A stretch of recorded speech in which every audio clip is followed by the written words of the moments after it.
What's up, guys? It's your boy Texas coming through with the Semper Invicta Marshall's Kiss War recap. This was our sixth straight Tough War on our Hard War tour, I'm calling it. I think we're having up to seven. We got another Tough War this war. Just back to back Hard Wars, almost all TWC wars. So it's pretty insane, but it's also pretty fun at the same time. This one wasn't our best showing. We started off with hit rate not so good. It was we asked for a no minor. Marshall's Kiss refused, so we started trying minors, and our hit rate sucked. And then of course, we usually do a lot of lay low too. We've got so used to doing that with no minor rules, it's hard to get people off of it. So we got lay low and minor raids. But our hit rate sucked at the first, and then we tried to clamp down, and then we ended up perfecting war with the very last attack. And Marshall's Kiss, they perfected war, and I think they had 7 max attacks left. So it's kind of crazy at the end with all the rules and stuff with UWR, and hit rate percentages and stuff. I won't go into that, but it's just, a tie is a tie at the end of the day in your war log. Not a red line, not a green line. It's a damn tie. Supercell needs to figure out another way to do that, because I'm tired of looking at gray lines. I know nobody wants to war to look at a gray line and argue over who won on what hit rate. It'd be a whole lot funner if they could figure out some other way, maybe attack duration, attack speed, something, maybe sudden death. If it's tied at the end of the war, whoever 3 stars a base first, just nonstop wins. I don't know, something. Because having gray lines in your war log nonstop with how OP miners and hell, even Lalo is OP now. I mean, we'd be perfect in wars in no minor wars now. So it'd just be nice to have something to where you can get a green line or red line. I miss those old days when you didn't have to worry about hit rate because you were going to tie. You just worried about going out there and getting the most triples you can, because that was who was going to win the war.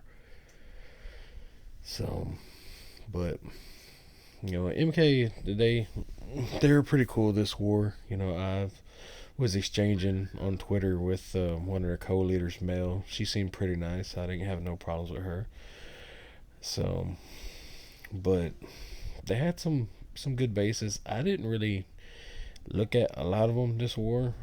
Doing this recap is the very first time I saw some of our attacks, so I wasn't around this war that much. So I know it started off heavy and got crazy.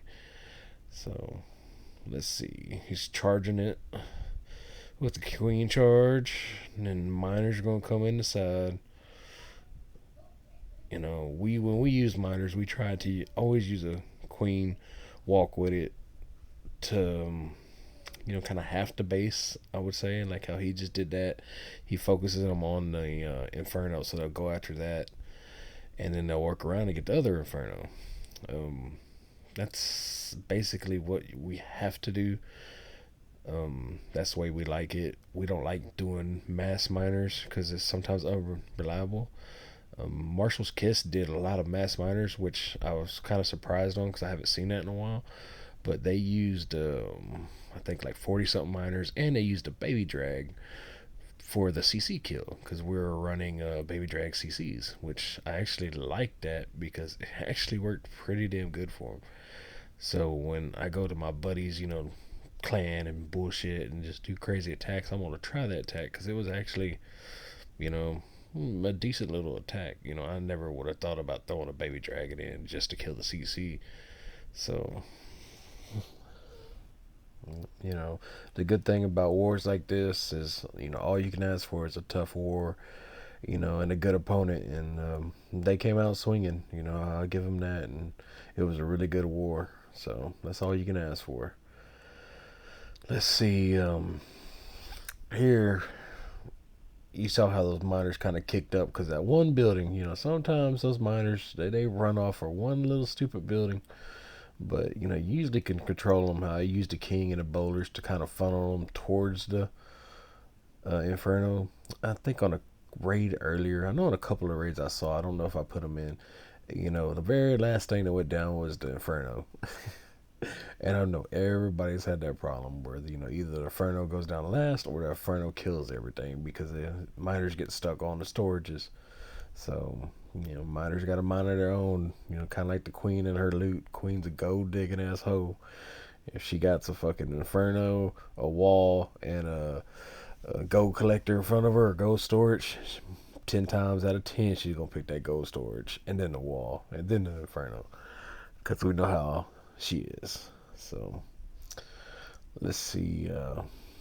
I know this was as stepped his game up from Town Hall 9 to Town Hall 11. He's been doing good lately, and I was helping him, talking to him on a call when he was planning out this raid.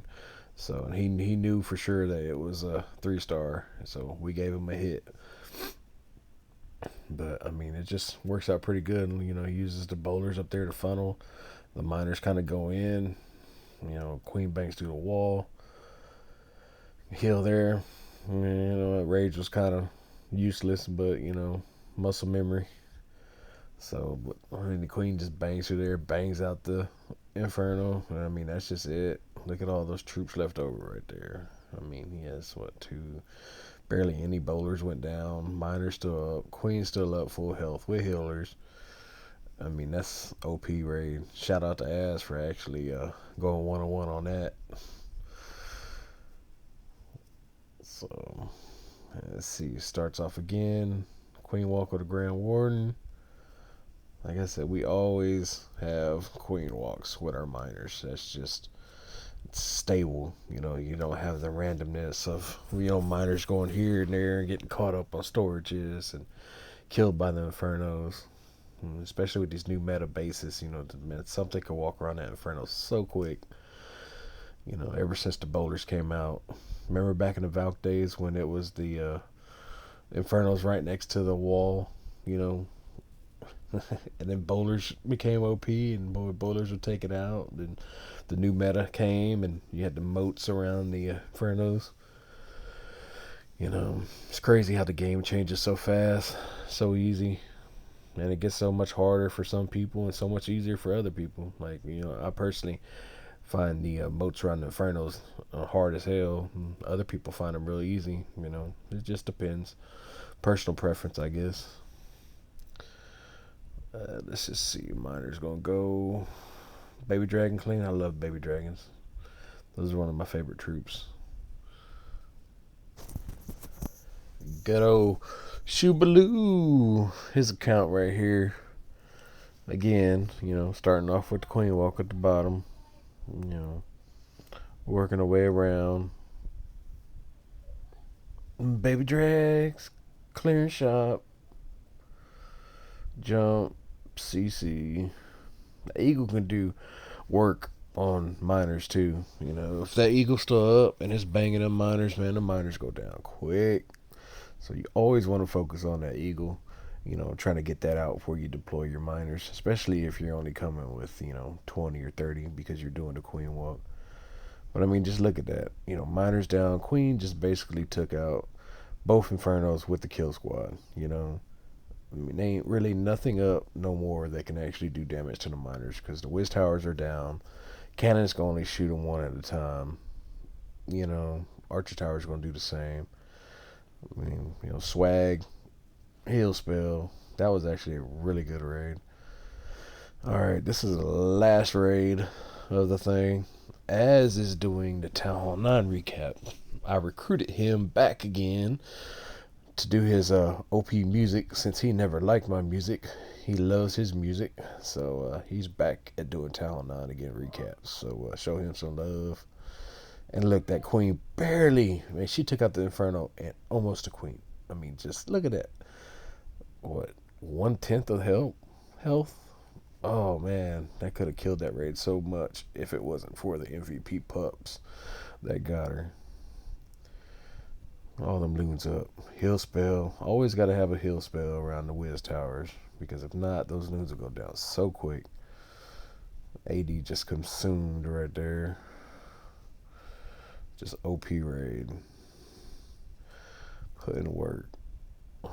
And that poor little last little mortar right there. You don't have no chance. Can't even target air. So, anyways, guys, it's your boy Texas doing the recaps again. And I'll see y'all tomorrow. Laters.